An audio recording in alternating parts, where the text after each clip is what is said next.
Hi guys! My name is Anastasia and I am a completely self-taught artist. In today's video I wanted to show you the process of painting a portrait and talk about the main techniques in watercolor painting.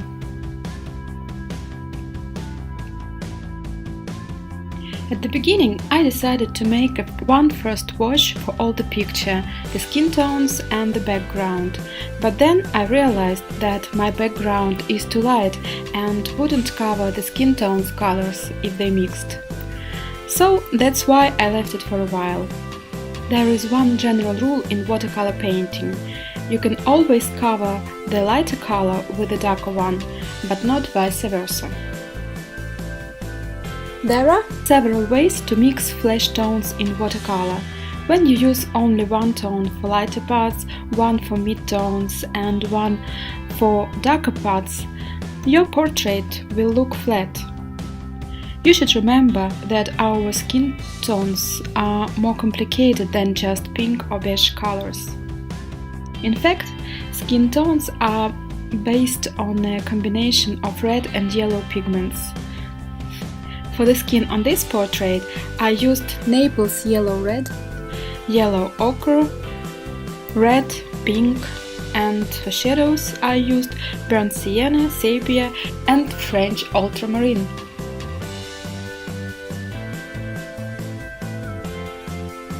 I also used orange color to give the skin a more warm and tanned look. The shadows on my reference are well pronounced and deep, so to make them dark but natural looking, I had to add many layers of darker tones. The most deep shadows are on the eye sockets, under the nose and the lower lip, and under the chin on the neck. You should remember, guys, that there is no such thing as white when painting a portrait. If you think that the colors are too dark, resist the temptation to add a white wash to lighten it. Adding white will dull the color and will leave your portrait looking flat. It's better to add water until the mix looks right on paper. You have already applied the paint and you feel the colors are too dark, use water, a paintbrush and tissue paper to gently lift the paint off page. Her eyes are in the deep shadow, the whites don't look white at all, so when you are painting portrait, don't be afraid to paint over the whites of the eyes. There is no such thing as pure whites of the eyes.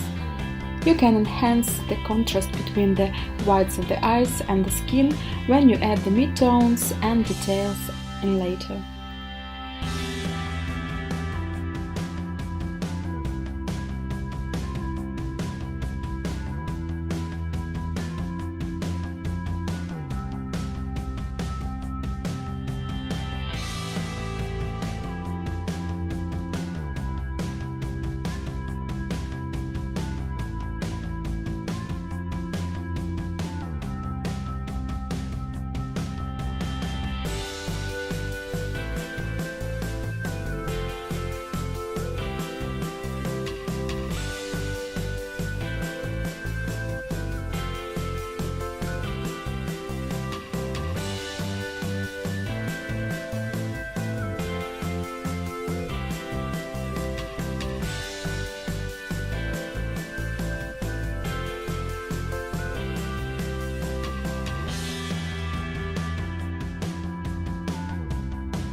As her eyes are in such a deep shadow, there is no highlights in them, but usually the highlights make the expression of eyes on a portrait more vivid and natural.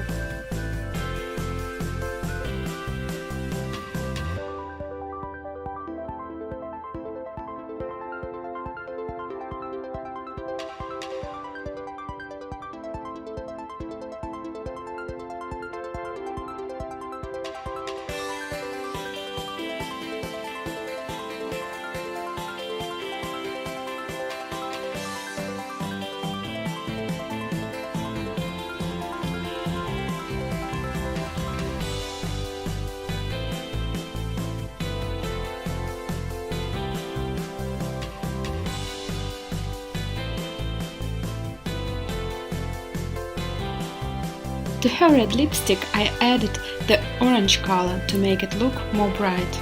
As you can see by my previous videos, I definitely like red lipsticks on my portraits.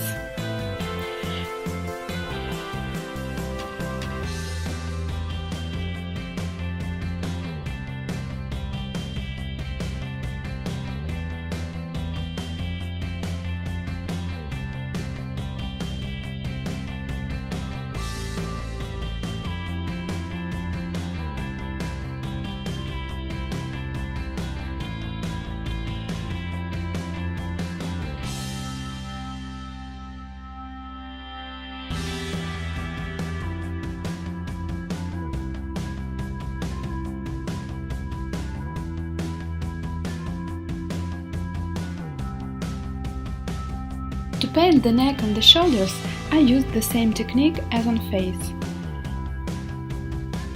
I started with lighter wash and then added darker layers to create shadows. So don't forget to build up your paintings in washes. Skin is made up of a variety of colors, not just one color for the shadows, another for midtones and third for the highlight. Watercolor's strength lies in its ability to create near translucent washes, giving you the ability to build up layers of ever-deepening colors. Gradually building up your colors also saves you from ruining that drawing that took you 2 hours to put to paper by enthusiastically painting a thick layer that you may later come to regret.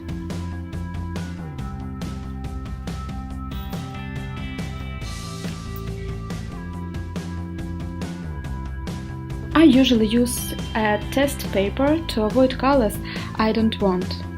Some colors look very dark on a white palette, but when applied to paper, they may look much more natural.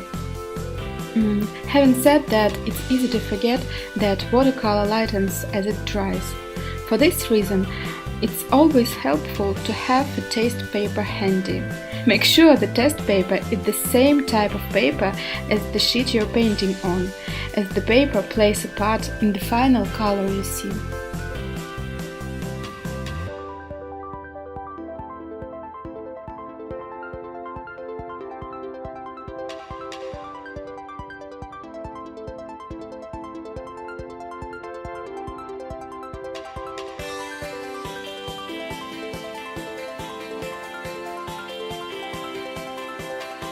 As I painted her face thoroughly and detailed, I decided to not pay so much attention to her hair. First I made one primary wash with black and sepia colors and then added some details. As I added first wash to a wet paper, her hair began to look like fur. But once small details were added, it began to look more natural.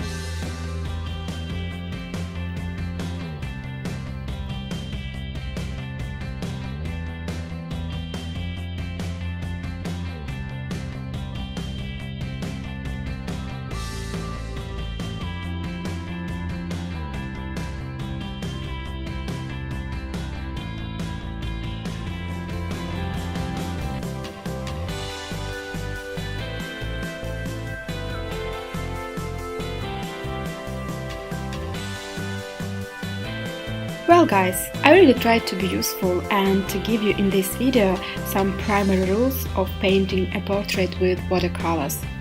So if you like this video, give it your thumbs ups and please write your comments. And of course subscribe my channel to see more interesting and useful videos. Bye!